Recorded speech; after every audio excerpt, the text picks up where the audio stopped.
বারুইপুরে বিজেপির যুব নেতাকে খুনের অভিযোগ উঠেছে শাসক দল তৃণমূল আশ্রিত দুষ্কৃতীদের বিরুদ্ধে।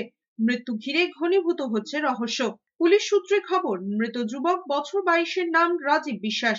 তিনি বারুইপুর পুরসভার 15 নম্বর ওয়ার্ডের 129 নম্বর বুথের বিজেপি সভাপতি ছিলেন।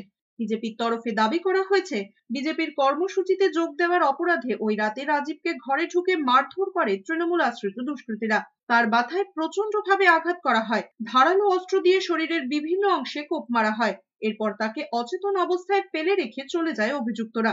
9 আগস্ট সকালে রাজীবের শারীরিক অবস্থার অবনতি হলে তাকে বারুইপুর মহকুমা হাসপাতালে নিয়ে যাওয়া হয়। সেখানেই চিকিৎসকেরা তাকে মৃত বলে ঘোষণা করেন। বারুইপুর থানার পুলিশ ইতিমধ্যেই মৃতদেহটি ময়না তদন্তে পাঠিয়েছে, যদিও পুরো অভিযোগ অস্বীকার করেছে তৃণমূল। 15 নম্বর ওয়ার্ডের কাউন্সিলর অর্চনা মল্লিক বলেছেন, এই ঘটনায় তৃণমূলের কোনো যোগ নেই। 8 তারিখ রাত্রিবেলা মানে মধ্যরাত 1টা থেকে রাত 3:30 অবধি আমাদের 129 নম্বরের বুথ সভাপতি রাজীব বিশ্বাসকে পিটিয়ে তার নিজের বাড়িতে খুন করে এবং সেই বডিটাকে তার বাড়িতেই রেখে দেয়।